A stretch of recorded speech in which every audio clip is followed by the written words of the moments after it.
Summer routines live or die by how easy they are. And honestly, if something takes too much effort, I'm out. That's why Groons is my go-to. It's my one daily pack of gummies covering my greens, vitamins, and minerals. Plus, it has 6 grams of prebiotic fiber, which is more than 2 cups of broccoli. No mixing powders, no giant pills, no hassle. I just rip open the pack and I'm done. They taste good and they make it easy to stay on top of my health, even when life gets busy. Save up to 52% with the code PODCAST at Groons.co. That's code PODCAST at GRUNS.co. Hi, everybody. This is Dawn Mitchell, and welcome to Dawn of Sports.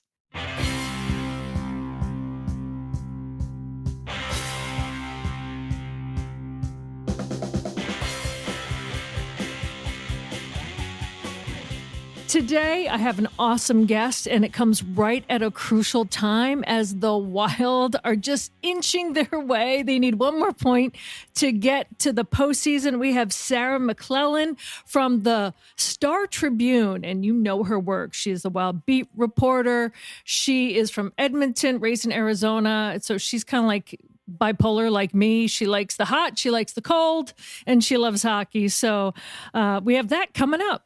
I am so excited to welcome in Sarah McLellen. Sarah, I know it has been crazy covering the Wild, sometimes frustrating that they couldn't get things done earlier, but with one more point to go to clinch a postseason berth, you're like waited with bated breath, right? Like, let's just get this thing done, you guys. It's been a whirlwind of a season, and obviously for it to come down to potentially this team's final game of the regular season, like you said, needing just 1 point to clinch a playoff spot.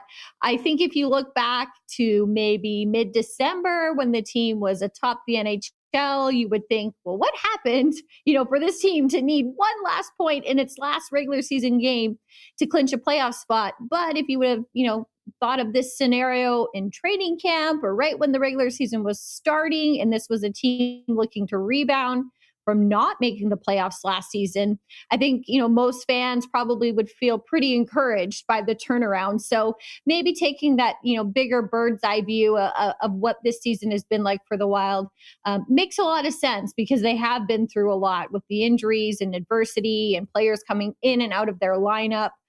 For them to still be at this point, on the cusp of potentially sealing, another berth, another trip to the playoffs, is a real testament to what, they've been through this season, the consistency they've been able to find in stretches, and just, the whirlwind of an 82-game season in the NHL. You never know what's going to happen. You never do. And I'm so happy that you're on our show today because, as you know, I've been trying to get you on for a while. And this hockey season, it has, first of all, this year, especially so, not only the ups and downs and the, biting your nails to see exactly if they're going to make the postseason, what's going to happen, but the storylines throughout this whole season. Finally, we don't have to hear about Parise and Suter all the time, like 2 other names, as you know, have been kind of garnering all the headlines. Like, when will Kaprizov come back? When will Ek come back? And finally they did. So let's back up a couple of games. When they came back, their first game back from injury,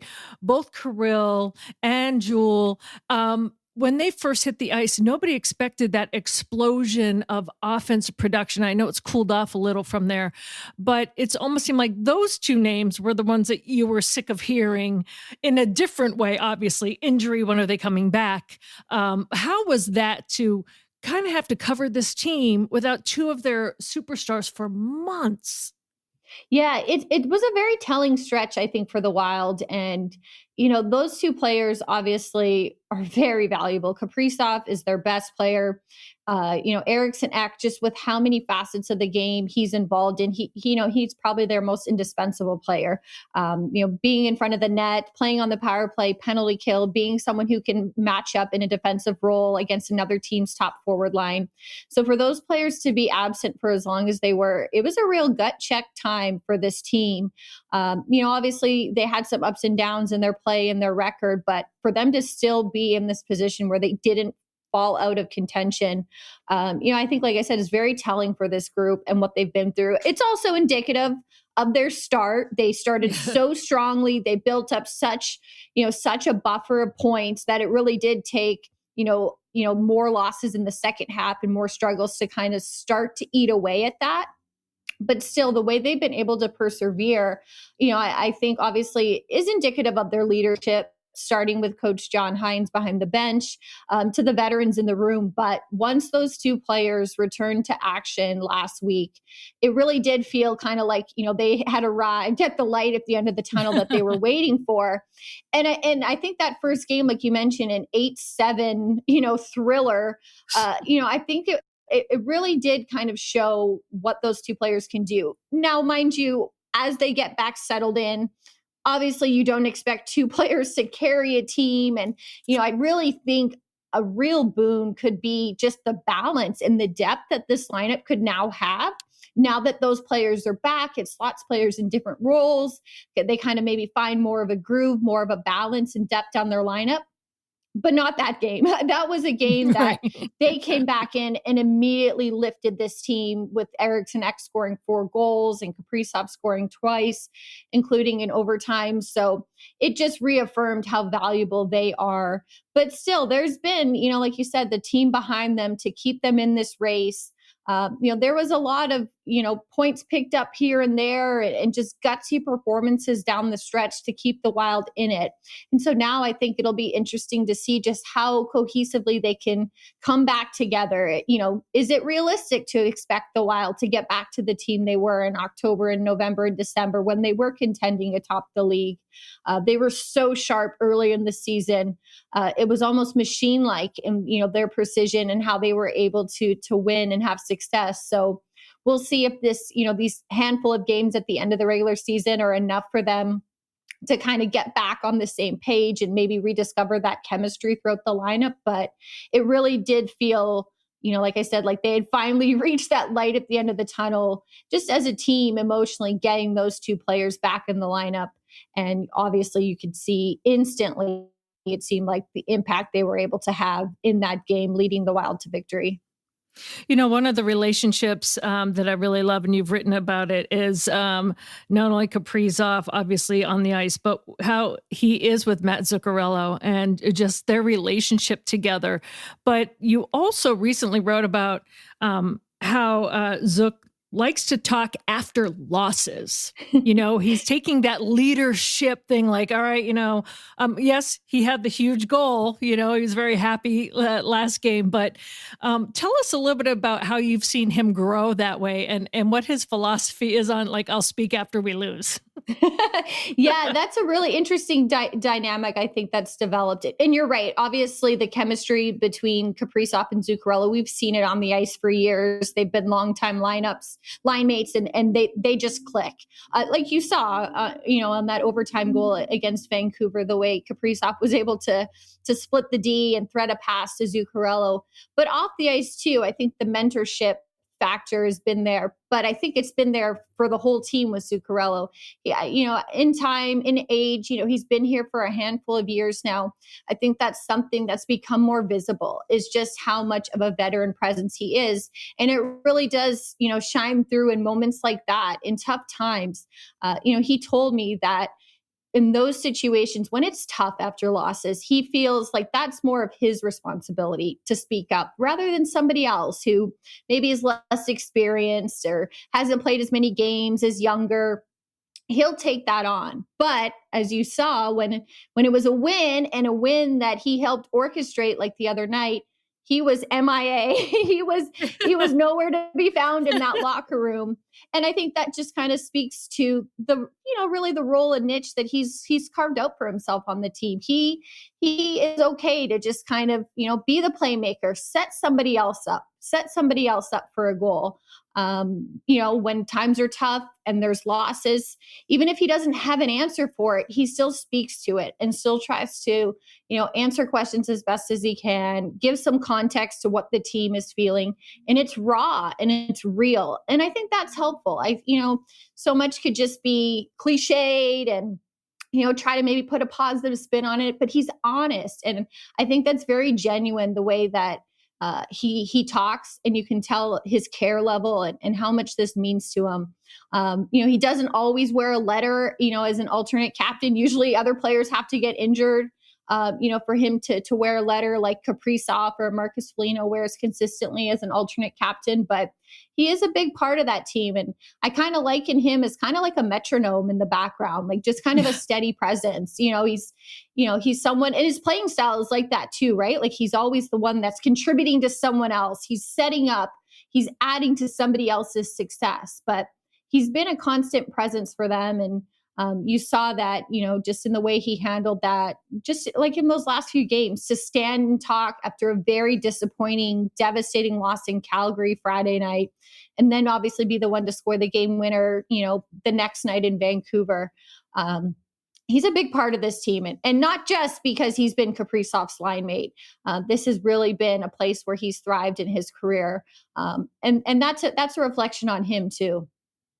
I have a very funny story about him because he also has a close relationship with Mikko Koivu, and they were both out at a restaurant, and a friend of mine was working at the restaurant, and it's back in the time when we all had to wear masks out, right? So he's wearing his mask, and my friend asked him, "So what is your name?" And because my friend knows nothing about hockey or who these athletes are, and he and Mikko are there for breakfast or lunch or whatever it was, and so he says Mats, and my friend says mask. And he's like, Mats. He's like, okay, your name is Mask. Totally like making fun of him. So Koivu is falling out laughing, right? And he's like, Mats. He's like, what parent names their kid Mask? Okay, buddy. All right, fine. Okay, I'll call you Mask from now on. And so then, and he was laughing. I mean, he wasn't getting mad or anything. And he left to go to the men's room. He's like, is his name really Mask? He goes, no, Mats, M-A-T-S. Mm-hmm. And my friend was falling out, and she said, oh my gosh, is he good? Like, did I offend him? He's like, he's really good, but don't let him know I said that. So this was good for his ego. So it's just like that kind of relationship these guys have is pretty good. Oh, totally. And, even just to see how he's bonded with Kaprizov and over the years, and just, it extends beyond the ice, right? It's a friendship. And so right. you can see that. And I remember talking to him earlier this season and asking him, with Kaprizov, you look back to the season he was having in the first half, he was the clear front runner for the MVP. I mean, he was at that type of level with how he was leading this team on the ice, the points he was putting up. And I actually asked Matt, what did you make of that? And just obviously the injury kind of obviously halted all that momentum and took him out of that conversation. And, he said, it bothers me, as his teammate, wanting him to have success. Like he won't acknowledge that. He won't talk about that. But I wanted to see that for him. That is totally his type of vibe and demeanor. And you see that in, the way that they are able to interact, their chemistry on the bench, the way they talk. Having said that, though, some of it is probably just instinct, because that overtime goal the other night against the Canucks, that was not something they designed. That was not something they talk about. They just go out there and play and have this uncanny knack for finding each other. So you see that, and you've seen it through the years. It's totally unique when players connect like that. All right, we're talking with Sarah McLellen from Star Tribune. We're talking all things wild. We're just going to take a quick pause right here and thank our amazing sponsors that can bring this show to you. Back to Dawn and Sarah in a moment. Did want to let you know that we're sponsored by Natrium, Natreum.com. Go to the website, order it for delivery. I also recommend, if you can, going to the Mothership store in St. Louis Park, because there's so many varieties, candies, gummies, dips, balms, oils for your gut, quick fix things for stress, and they come in a million different flavors. There are so many different levels of THC, of CBD, different combinations. I really recommend going and talking to a professional. First time I went into one of these stores, I talked to somebody. I told them what my preferences were, what I wanted to use it for, which is mainly sleep and joint pain. And, what they gave me tasted great, and I use it all the time. I use the roll-on balms. I use the sleep aids, especially the Goodnight Moon sleep aids. But you might want it for fun. You might want it for taste. Go in and talk to a professional. Once you figure out exactly what works for you, then you can just order it from the website. Highly recommend it. It's natural products. They'll make you feel better. They make me feel better. So go to Natrium.com to check them out. When people think of the Freemasons, they often think of secret handshakes and unusual hats, and of course, the pancake breakfast. Minnesota Masonic Charities would prefer that you think about the work that they do right here in our community. Places like the Masonic Cancer Center at the University of Minnesota or the Masonic Children's Hospital and the Masonic Home in Bloomington. They are just a few examples of the important work that the Freemasons support here in Minnesota. As part of the largest fraternal organization in the world, Masons have consistently answered the call when it comes to charitable needs. I am happy that Minnesota Masonic Charities has chosen Minnesota Bound and this podcast as a place to help spread the word. We look forward to learning so much more about their many programs here in the weeks to come. Okay, we're back here with Sarah. Now, Sarah, I know just recently we've all been waiting for Zeev Buium to join the team. And already, I think day one, Marc-Andre Fleury has already been punking him and pulling some things just to make him feel welcome. You know, whenever you have this young infusion, you know, they're coming off the NCAAs, you know, they're signing their first contract. He signed a 3-year deal and he's entering, like, you know, the locker room and he's seeing a dream come true. And then to have guys just kind of embrace him immediately. And we saw it happen, obviously, with Brock Faber. A defenseman comes in and plays immediately. And Billy Guerin said, hey, he's going to play immediately. What does that do to a locker room to infuse like that youthful joy again?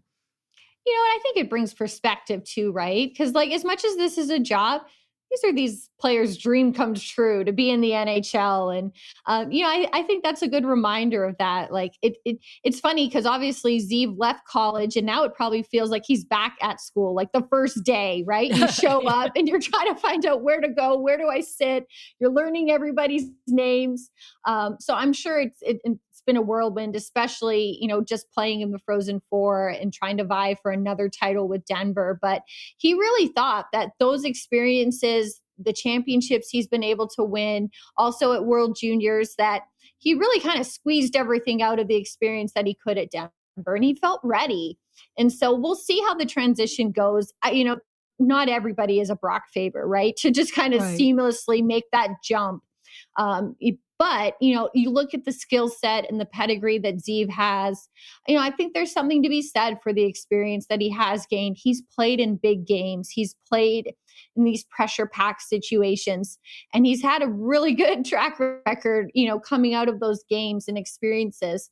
And I think that's helpful. And two, on the flip side, just being around this team right now, being able to be part of, you know, them trying to seal a playoff berth and extend their season, the experience that he's going to gain, you know, even just looking around the room, listening in on meetings, watching, observing, you know, talking to other players, I think that's probably really going to set him up to have, you know, a seamless return next season, come back from the beginning, get a training camp in with this team.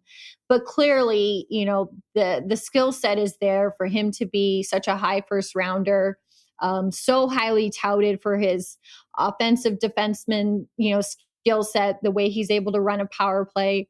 You know, I know for him personally, his positioning, his defensive game was a big focus for him this season at Denver. And that's what you need, obviously, to be a factor at this level. You just can't focus on one asset that a player might have. So I think it's just, like I said, probably brought a lot of perspective back. Like everyone can think back to being that new kid, you know, at school or on a team, and just the joy that you still have for this sport. I mean, who doesn't want to make their dream come true? I think that's got to be infectious, and that excitement and enthusiasm, especially now where it's 81 games in, it's been a grind. It's so tough to even just advance and get that one extra point that the Wild need to move on. You know, I think the timing probably couldn't be better in that sense. You know, the cool thing I saw, you mentioned like being the kid the first day, you don't know where to sit, you don't know whatever. Well, he was totally set up, right? I think he said on the Wild social media, like they go, yeah, we want to go sit over there. And so he goes and sits, and then Flower comes over and goes, that's my seat. And he was like, what? And he goes, we're just joking. I mean, they're like, oh, you can't win. But it's funny. He just seems to take it in stride. And, you know, and speaking of Flower, I mean, we talked about the storylines going on this year. You know, I mean, how he's really embraced Gus and helped Gus bring his game up to another level. All the while, this is his finale. It's just a beautiful thing to see. It's the fitting way for Flower to go out. He didn't want to give up so many goals in his last home start. We know that, but he said, "Hey, I guess I'll take the 2 points." But just that relationship and just how he is seeing his swan song in the NHL play out. I just smile. It's just so fitting. Like his smile is the biggest smile ever, but every town that just welcomes him. And when you saw Ovi bring his guys back out, just the respect, it's just beautiful to see. Yeah, you're right. Fitting is the right word. And you know what? It's his kind of push to this finish line of his career is kind of taking a back seat to the playoff race, right? Because if this was a position that was locked up, maybe a week or two ago, he might have, been able to play a little bit more down the stretch, but they've been so focused and desperate on points that obviously Philip Gustafson has played most of the games, these last few weeks, but he has been ever, the team first guy, and that's been his attitude. And I think you're right. That's why it's fitting, because when you think of Marc-Andre Fleury, you think of obviously the second winningest goaltender of all time. You think of all the games and the wins and the success and the shutouts and 3 Stanley Cups and a Vezina trophy as the league's best goalie. You think of the smile, you think of the practical jokes, but he also is very much a team guy and a team player. He's been in this situation before in his career where even though he was the starter and he was playing most of the games, he's been passed over and somebody else has stepped in. And he's still been very much dedicated and committed to the team. And so you're right. It is kind of a full circle moment for him that this is how it's ending for him, because that has been just as much of his story as the success, is that he's had kind of that professionalism and grace to understand the dynamics at play. And he gets it. He understands. And you're right. He is a supporter of Gustafson. He is there, to watch him and help him. And that has been a really steady duo for the Wild these last few years. And so you're right. It's kind of maybe got lost in the shuffle a bit these last few weeks, but we are witnessing the end of a Hall of Fame career. And, he's not going to be there next season, with that smile, with that work ethic, getting all the adoration around the league. You're right. The tributes we just saw even recently in Calgary and Vancouver, and you're right. I think one of the iconic scenes from this season will be Alex Ovechkin making sure his teammates came back onto the ice after that game and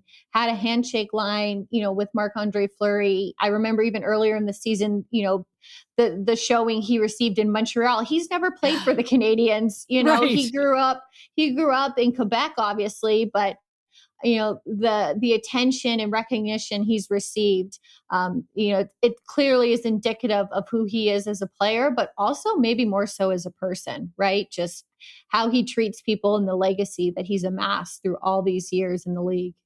Absolutely, absolutely. And not to overshadow Gus, but I really think he's had a big influence on Gustafson and his maturation process, should I say, in the NHL. I mean, he has his own skill set, but I just think having someone like that help you hone maybe the things, not so much technically, but elsewhere, kind of like the intangibles. I think you learn by osmosis, right? He can't help but soak some of that up. Yeah. And you know what? You're right. And this has been a real good bounce back season for Gustafson. If you remember how he struggled last season, obviously. And, when you think of the factors that have pushed the Wild to where they are, only needing one more point to clinch a playoff spot, he's a big reason why. And the way that he's been able to work himself back into, this role as this starter, the consistency he's been able to play with. It's actually really fascinating when you kind of talk to him about what this workload is like, because he has played almost exclusively this last, maybe month or so. And the toll that it takes, you're right. Like you think of these goalies and, it's so much a physically demanding position. They're diving around the crease, they're getting hit by pucks, but he has to put eye drops in at intermission because his eyes feel like he doesn't blink during the game. And he'll have headaches. He'll have headaches after games because he's so locked in and focused on what's happening. And so you're right. I think that does speak to how he's matured and his growth in this position. And obviously the tandem that the Wild have been able to rely on. If you think back to training camp, we thought, this might be a 3-goalie system, with Jesper Wallstedt. And it's been almost, mostly Gustafsson, obviously, in this second half. So it's such an isolating position, I'm sure, at times. They're the only one back there. They're the last line of defense. But to see the partnership and how he and Fleury have worked together, you see them chatting on the bench or in the locker room, and it really is, I think, probably that fraternity that they can relate to with the position and know what it takes, and have somebody else who's been there, who's been in those types of games. I think it's got to be an invaluable resource for both of them. Gosh, you think about not really blinking and the kind of the headaches that can come from being like that dialed in, right? It's a whole different, my friend Todd Smith, who's been on our podcast, he's written the book Hockey Strong, but that takes it to a whole different level. That's kind of like you're using so much brain power too, that you have these headaches coming on. Wow. Yeah, you know what? I think that's the thing. You think, oh, he's rattled off so many games in a row, he's got to be physically tired. I think it's more mental, really, right. Because it's just how sharp you have to stay. Plus, he's processing. He's looking at who's on the ice, which line is he playing against. He's really being cognizant of everything around him. And, just that laser type of focus, it's obviously working for him. He's played extremely well. We can see that he's a big catalyst for this team, but the mental strain that it takes, the toll that it takes, it's really interesting, like I said, to hear him talk about that and how he readies himself. And it's not so much physical as you would think. I think it's actually probably more tiring just to practice, like probably what Fleury's going through, just practicing and trying to go all out and practice every other day or every day. I think that's probably more physically demanding than just getting in for a game, but locking in mentally, that's where the sharpness comes through for sure. When it comes to injuries, one guy, when he is done with his career, I would love to say, like, okay, now these are the injuries that we know of. When it comes to Jared Spurgeon, just recently getting that puck to the throat. I mean, what else can this guy endure for a kind of guy? He's not very big, but man, he sustains these injuries and then somehow he ends up coming back, sometimes longer than others. Where do you think he stands and where Jake Middleton stands in terms of maybe their readiness factor to come back for the postseason? I'm being optimistic that they're getting a point tomorrow. Yeah, no, there's a possibility they could even draw in on Tuesday for the regular season finale. Middleton skated on Monday, so it does look like he's getting closer to return. He's been out since he got boarded on April 4th back against the Islanders. But yeah, what a scary situation for Spurgeon to get hit in the throat with a puck and just, feeling lightheaded. And that's obviously a very scary situation. So he didn't play against the Canucks, obviously. He even in that game against Calgary, he came back for a little bit and played, but obviously didn't finish the game. And it has just been an endless cycle, obviously, of injuries this season with this team. But the fact that there are, possibilities to play for the regular season finale obviously is encouraging news for the team, that they could be, close to, or at least at maybe even full strength, for the playoffs. And that hasn't happened in months. This is a team that hasn't had everyone available since November. Wow. So that would really, obviously, good timing for the playoffs to have everyone potentially available. But that's how long this has been going on, where someone, gets hurt, exits the lineup, somebody else comes back, somebody else leaves. It has just been a carousel all season long. Well, Sarah, I have known you for a long time. I so appreciate, but I just want to send you out your own public flowers, so to speak, when it comes to covering the Wild and the great job that you do. And this podcast likes to support very strong women and that have leadership roles in sports. And you come to the top of mind. And you and I could talk hockey all day long, but also talk travel and everything else. That I just want to say, I am so happy that you are one of the torch carriers for women in the NHL. You have done such a great job, and I enjoy reading every single thing that you put out. So thank you so much for all that you do, not only just in general as a journalist, but also leading the way for any young female journalists that want to come along. Oh, well, thank you for saying that. That is so nice of you to say. I so appreciate it. But thank you, because you are an inspiration too. And I really look up to and admire your work. So it has been a pleasure to talk with you again. Well, hopefully, I will be at the game tomorrow. We will we'll also, before the game, find out who will be coaching the U.S. team, I believe, right? I think that's the announcement tomorrow World beforehand. Juniors. Yeah, World Juniors. So that will be coming here for anyone that's listening. If they don't follow along, they'll be here. So, but then the big game. So let's hope for a point, right? Finally get her done, as they say. And that's when you take one little breath and you get ready for the postseason, right? Exactly. You got it. All right, Sarah McLellen. Sarah, thank you so much. I look forward to a long postseason coverage for you. Thank you for having me, Dawn. This was great. Awesome. Thanks.